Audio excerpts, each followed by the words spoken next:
कभी कभी प्रेम में सब कुछ उल्टा हो जाता है। तुम सोचते हो तुम्हें उसके पीछे भागना पड़ेगा, लेकिन ओशो कहते हैं सच्चे प्रेम में पीछा नहीं होता, आकर्षण होता है। और यह आकर्षण इतना गहरा, इतना अदृश्य होता है कि स्त्री खुद खींचती चली आती है, जैसे कोई चुंबक लोहे के टुकड़े को अपनी ओर खींच ले। पर यह जादू शब्दों से नहीं होता, यह ऊर्जा से होता है, तुम्हारे चुप रहने से होता है। यह चुप्पी सिर्फ होठों की नहीं है, यह तो मन की चुप्पी है। जब मन की आवाजें, वे लगातार बोलती रहने वाली इच्छाएं, वे डर के सुर, वे पाने की बेचैनी सब शांत हो जाती हैं, तब जो शांति उतरती है वही तुम्हारा वास्तविक स्वरूप है, वही तुम्हारा मैग्नेट है। तुम जब किसी से बात करते हो तो तुम अपने शब्दों के पीछे छिपे अपने इरादों को ढोते हो। तुम्हारे हर वाक्य में एक उम्मीद होती है, एक अपेक्षा होती है। स्त्री अपनी सहज प्रवृत्ति से उन अपेक्षाओं को सूंघ लेती है। वह देख लेती है कि तुम उसे अपनी अधूर्तता को पूरा करने के लिए चाहते हो, उसे अपनी खुशियों का स्रोत बनाना चाहते हो। और जब कोई दूसरे को अपनी अधूर्तता का इलाज समझता है, तो वह दूसरा भागने के अलावा क्या कर सकता है? क्योंकि कोई भी किसी के बोझ बनना नहीं चाहता। लेकिन जब तुम चुप होते हो, तो तुम अपनी अधूर्तता की बात नहीं करते। तुम्हारी चुप्पी कहती है, मैं पूर्ण हूं, मैं खुश हूं। अगर तुम मेरे इस पूर्णपन में शामिल होना चाहो, तो तुम्हें स्वागत है। लेकिन अगर नहीं, तो भी मेरा पूर्णपन बना रहेगा। यह बात स्त्री के भीतर एक अलग ही कंपन पैदा करती है।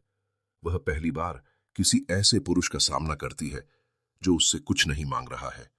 वह उसे एक ऐसे व्यक्ति के रूप में देखती है जो अपनी दुनिया में स्वयं पूर्ण है, जिसकी खुशी किसी पर निर्भर नहीं करती। और यही स्वावलंबिता, यही आत्मनिर्भरता एक अद्भुत आकर्षण है। यह एक ऐसे पेड़ की तरह है जो अपनी छाया देने के लिए किसी का इंतजार नहीं करता, बस अपनी छाया फैलाए रहता है। पक्षी उसकी डालियों पर अपनी मर्जी से आते हैं, गाते हैं और चले जाते हैं। पेड़ उन्हें रोकता नहीं, ना ही बुलाता है। वह सिर्फ वहां मौजूद होता है, अपनी पूर्णता में खड़ा होता है। तुम्हारी चुप्पी वही पेड़ है। जब तुम बोलना बंद कर देते हो, तो तुम अपनी ऊर्जा बचाते हो। बोलते समय, खासकर जब तुम प्रभावित करने की कोशिश कर रहे होते हो, तुम अपनी जीवनीय शक्ति को बिखेर रहे होते हो। तुम अपने शब्दों में अपना अस्तित्व उड़ेल देते हो। लेकिन जब तुम चुप होते हो, तो वह ऊर्जा तुम्हारे भीतर ही संचित होने लगती है। वह एक झील की तरह गहरी होती जाती है, और स्त्री अपनी सूक्ष्म संवेदनशीलता से उस गहरी झील को महसूस कर लेती है। वह उस झील की शांति में डुबकी लगाना चाहती है। वह उस झील के तल पर क्या छिपा है, यह जानना चाहती है। तुम्हारी चुप्पी उसमें जिज्ञासा पैदा करती है। तुम्हारे शब्द उसे समझाने की कोशिश में उसे उकता देते हैं। ओशो कहते हैं, प्रेम एक नृत्य है जिसमें पीछा करने वाला कोई नहीं होता। जब तुम अपने अस्तित्व में नाचते हो, जब तुम्हारे भीतर आनंद की सुगंध होती है, तब स्त्री उस नृत्य का हिस्सा बनना चाहती है। वह खुद चलकर आती है, खुद अपनी दीवानगी लेकर। और तब प्रेम का असली आरंभ होता है, जहां कोई किसी को पाना नहीं चाहता, बस एक दूसरे में खो जाना चाहता है। ये खो जाना भी एक तरह की चुप्पी है, जहां दो अस्तित्व मिलकर एक गहरा सन्नाटा पैदा करते हैं, और उस सन्नाटे में ही सबसे ऊंची आवाज गूंजती है, प्रेम की आवाज। चलो दोस्तों, गहराई से समझते हैं। तुम्हें कुछ बोलने की जरूरत नहीं, बस चुप रहना है। जब तुम्हारे भीतर प्रेम स्थिर हो जाता है, जब तुम्हारा मन किसी को पाने की बेचैनी से मुक्त हो जाता है, तभी स्त्री उस ऊर्जा को महसूस करने लगती है। एक समय की बात है, एक राजा था जिसे एक नाचीज से बहुत प्रेम था। वह उसे पाने के लिए कुछ भी करने को तैयार था। उसने उसे हीरे, मोती और सोने के खिलौने भेंट किए। उसने उसके सम्मान में भव्य समारोहों का आयोजन किया। उसने दुनिया के बेहतरीन कवियों को उसकी तारीफ में गीत लिखने को कहा। लेकिन नाचीज उतनी ही दूर भागती गई। राजा का हर उपहार उसे एक जंजीर की तरह महसूस होता था, हर तारीफ एक जाल की तरह। वह समझती थी कि राजा उसे नहीं, बल्कि अपनी इच्छा को पूरा करना चाहता है। एक दिन हार मानकर राजा ने सब कुछ छोड़ दिया। वह अपने महल के एक कोने में बैठ गया, चुपचाप। वह न तो कुछ मांगता था, न ही कुछ चाहता था। उसने अपनी इच्छाओं की आग को शांत कर दिया था। वह बस अपने सांसों को आते जाते देखता था। उसकी चुप्पी इतनी गहरी थी कि महल के कोने कोने में एक अलग ही शांति फैल गई। कुछ दिनों बाद नाचीज ने उसकी यह चुप्पी महसूस की। उसे वह राजा याद नहीं रहा था जो उसे पाने के लिए पागल था। उसे एक ऐसा व्यक्ति दिखाई दिया जो अपने भीतर पूर्ण था। उसकी चुप्पी में एक शक्ति थी, एक आकर्षण था। एक दिन वह खुद उस कमरे में गई जहां राजा बैठा था। उसने कुछ नहीं कहा, बस उसके पास बैठ गई। और उसी चुप्पी में उन दोनों के बीच एक ऐसा संबंध बना जो किसी उपहार या गीत में नहीं बन सकता था। यह कहानी सिर्फ एक राजा की नहीं, हर उस व्यक्ति की है जो प्रेम में भागता है। एक और किस्सा है एक कलाकार का। वह एक मूर्तिकार था जो अपनी कला में इतना खोया रहता था कि दुनिया का उसे कोई पता नहीं रहता था। गांव की स्त्रियां उसे पागल समझती थीं क्योंकि वह किसी से बात नहीं करता था। लेकिन एक युवती थी जो रोज उसकी झोपड़ी के पास से गुजरती थी। वह उसे पत्थर को स्पर्श करते, उसे आकार देते देखती थी। वह उसकी चुप्पी में एक संगीत सुनती थी, उसके हाथों की हरकतों में एक कविता देखती थी। उस कलाकार ने कभी उसे देखकर मुस्कुराया नहीं, कभी उसे बुलाया नहीं। लेकिन एक दिन जब कलाकार एक मूर्ति बना रहा था तो वह युवती खुद उसके पास आकर खड़ी हो गई और बोली, यह पत्थर तुमसे बहुत प्रेम करता है। कलाकार ने उसे देखा और उसकी आंखों में एक अनोखी चमक थी। उसने कहा, और मैं इस पत्थर को। उस दिन से वह युवती रोज उसकी मदद करने लगी। वह उसके लिए भोजन लाती, उसके कपड़े धोती। उन्होंने कभी प्रेम शब्द नहीं बोला, लेकिन उनके बीच एक गहरा रिश्ता था। क्योंकि कलाकार ने कभी उसे पाने की कोशिश नहीं की, वह बस अपनी कला में लीन रहा। और उसी लीनता, उसी चुप्पी ने उस युवती को अपनी ओर खींचा। ये कहानियां हमें बताती हैं कि प्रेम कोई सौदा नहीं है जिसमें तुम अपनी चीजें लगाकर दूसरे को खरीदते हो। प्रेम एक ऐसी सुगंध है जो तुम्हारे भीतर से आती है जब तुम खुद से प्रेम करते हो। जब तुम अपने अकेलेपन में सुखी होते हो तो दूसरे भी तुम्हारे उस सुख का हिस्सा बनना चाहते हैं।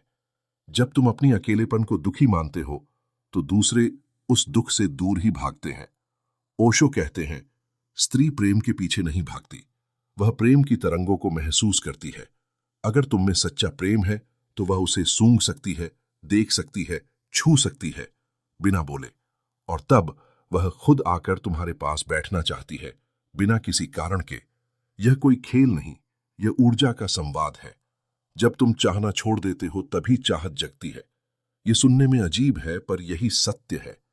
जितना तुम किसी को पाने की कोशिश करते हो उतना ही वह तुमसे दूर जाती है। क्योंकि चाहत में स्वार्थ है, अधिकार है, डर है। और जब तुम भीतर से आजाद हो जाते हो, जब तुम सोचते हो अगर वह नहीं भी आई तो भी मैं पूर्ण हूं, तब स्त्री तुम्हारे इस आत्मविश्वास, इस मौन शक्ति की ओर खींचती है। स्त्री को उन पुरुषों की ओर खिंचाव नहीं होता जो पीछा करते हैं, बल्कि उन पुरुषों की ओर जो अपने भीतर स्थिर होते हैं, शांत होते हैं, जिनमें कोई पागलपन नहीं बल्कि गहराई होती है। वह ऐसे पुरुष को देखती है और सोचती है, यह मुझे पा भी सकता है और छोड़ भी सकता है। और वही रहस्य उसे बेचैन कर देता है। यह बात सिर्फ ओशो की नहीं बल्कि कई दार्शनिकों और मनोवैज्ञानिकों ने भी कही है। प्राचीन चीनी दर्शन ताओ कहता है कि जीवन की सबसे बड़ी शक्ति वू वेई में निहित है, जिसका अर्थ है बिना प्रयास के किया गया काम या प्रवाह के साथ बहना। नदी को देखो, वह अपने मार्ग में बाधाओं से टकराकर उन्हें तोड़ने की कोशिश नहीं करती, बल्कि उनके आसपास से बहकर अपना रास्ता बना लेती है। जो पुरुष स्त्री के पीछे भागता है वह उस नदी की तरह है जो पहाड़ से टकरा रही है और अपनी ही ऊर्जा बर्बाद कर रही है। लेकिन जो पुरुष शांत है वह उस पहाड़ की तरह है जो अडिग खड़ा है। नदी उसके आसपास से बहकर भी उसे अपनी ओर आकर्षित करती है, उसकी छाया में ठहरती है। यही वू वेई है। जब तुम किसी को पाने का प्रयास छोड़ देते हो तो तुम प्रवाह के साथ बहने लगते हो, और प्रकृति का नियम है कि हर चीज प्रवाह की ओर ही खींचती है। आधुनिक मनोविज्ञान भी इसे अटैचमेंट थ्योरी के जरिए समझाता है। जो लोग अपने रिश्तों में लगातार दूसरे को खुश करने, उन्हें रोकने, उन पर नियंत्रण करने की कोशिश करते हैं, वे एंग्जाइड अटैचमेंट स्टाइल के होते हैं। उनमें असुरक्षा होती है, उन्हें लगता है कि वे अपने बस की नहीं हैं, इसलिए वह जबरदस्ती से रिश्ते को बांधने की कोशिश करते हैं। लेकिन जो पुरुष स्थिर है, जो अपनी खुशी से खुश है, वह सिक्योर अटैचमेंट स्टाइल का होता है। वह जानता है कि वह पूर्ण है, उसे किसी की पुष्टि की जरूरत नहीं है, और स्त्री की प्रवृत्ति, अपने बच्चों को सुरक्षित रखने की प्रवृत्ति, उसे उसी पुरुष की ओर आकर्षित करती है जो सुरक्षा का प्रतीक लगता है। एक असुरक्षित व्यक्ति सुरक्षा कैसे दे सकता है? सूफी मिस्टिक्स भी प्रेम को इसी रूप में देखते हैं। वे कहते हैं कि प्रेम एक ऐसी चीज है जो तुम्हारे मैं को मिटा देती है। जब तुम किसी स्त्री के पीछे भागते हो तो तुम्हारा मैं सबसे ज्यादा मजबूत होता है। तुम्हारा मैं कह रहा है मुझे यह चाहिए। लेकिन जब तुम चुप हो जाते हो तो धीरे धीरे तुम्हारा मैं कमजोर पड़ने लगता है, और जब मैं मिटता है तो जो शेष रहता है वही सच्चा प्रेम है। एक सूफी कवि कहता है, मैं अपने प्रेम की तलाश में गया, लेकिन जब मैं खुद को खो दिया तब मुझे प्रेम मिला। यही बात ओशो भी कहते हैं, जब तुम अपनी इच्छाओं को खो देते हो तो तुम प्रेम पा लेते हो। और यह प्रेम तुम्हारे भीतर से एक ऐसी खुशबू फैलाता है जिसे कोई भी इंसान, खासकर स्त्री, दूर से ही महसूस कर सकती है। ये वही खुशबू है जो एक फूल से आती है। क्या फूल कभी किसी को अपनी खुशबू देने के लिए बुलाता है? नहीं, वह बस खिलता है और खुशबू अपने आप फैलती है। तुम्हारा अस्तित्व भी एक फूल की तरह खिलना चाहिए।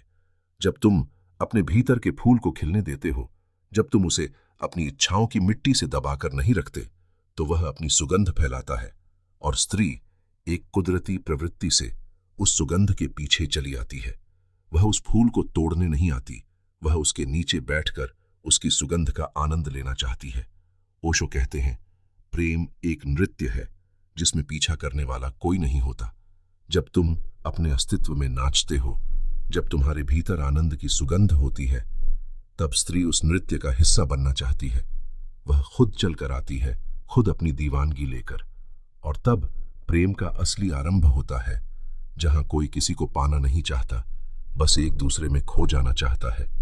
ये खो जाना भी एक तरह की चुप्पी है, जहां दो अस्तित्व मिलकर एक गहरा सन्नाटा पैदा करते हैं, और उस सन्नाटे में ही सबसे ऊंची आवाज गूंजती है, प्रेम की आवाज।